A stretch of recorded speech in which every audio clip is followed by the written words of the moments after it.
Pour copier les positions copy trading ou wild trade, vous devez commencer par cliquer sur le lien qui vous sera partagé. Cela vous permettra d'accéder directement à la stratégie. Vous devez vous connecter à partir de cette interface. Pour cela, vous appuyez juste en haut à droite sur l'interface de connexion et vous appuyez Login. Vous arrivez sur cette interface. L'idée, c'est de cocher les conditions générales d'utilisation et d'appuyer sur Apply Now. Vous verrez que votre compte Copy Trading est ouvert, votre portefeuille est ouvert également. La deuxième étape sera de recharger votre compte Copy Trading. Pour cela, vous allez dans Compte, ensuite Copy Trading, la possibilité d'effectuer un dépôt de crypto-monnaies ou Binance Pay. Ou ce que je vous recommande de faire, c'est de faire simplement un transfert. Vous appuyez sur Transfert. Ensuite, vous allez transférer les fonds de votre compte synthétique que vous avez actuellement vers votre portefeuille Copy Trading. Il se nomme Copy Wallet de façon générale. Vous mettez le montant. Par défaut, pour pouvoir copier les positions automatiquement, on a exigé un minimum de 100 $. Donc, il faudrait avoir 100 $ sur votre compte pour pouvoir copier nos positions. Donc là, j'ai déjà 50 $ sur le compte dans cet exemple. Donc, je vais compléter à 50 $ pour que ça fasse les 100 $.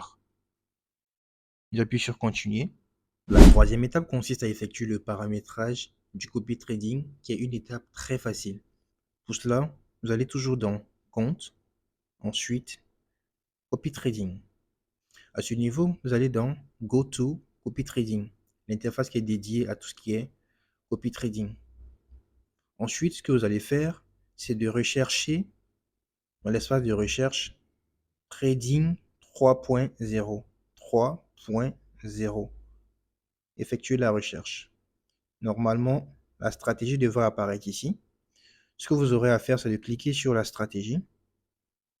Ensuite, appuyez sur Copy Now. À ce niveau, vous devez préciser le nom de votre portefeuille. Ça peut être par exemple Steven Wallet. Ensuite, vous devez définir le montant que vous allouez.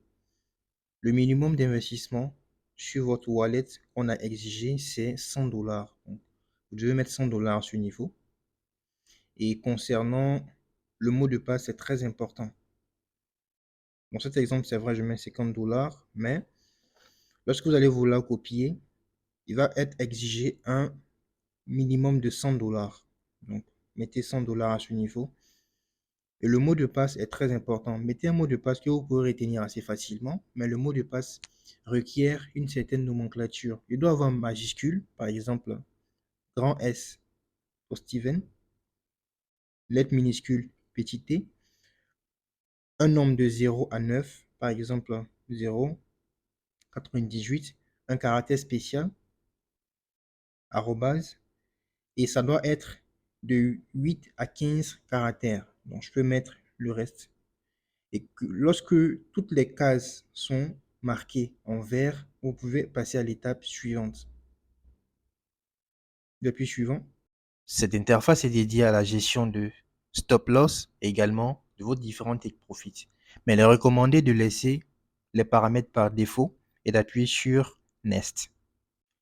Cette étape est très importante parce qu'elle vous permet de définir votre taille de lot.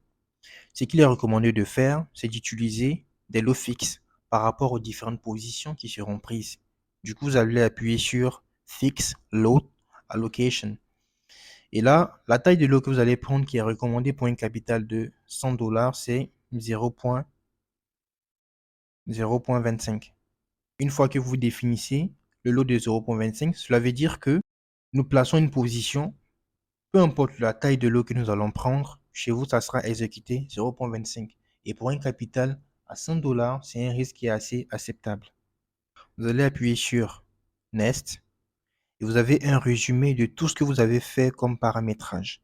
La dernière étape, ça sera d'appuyer sur Accepter et commencer à investir.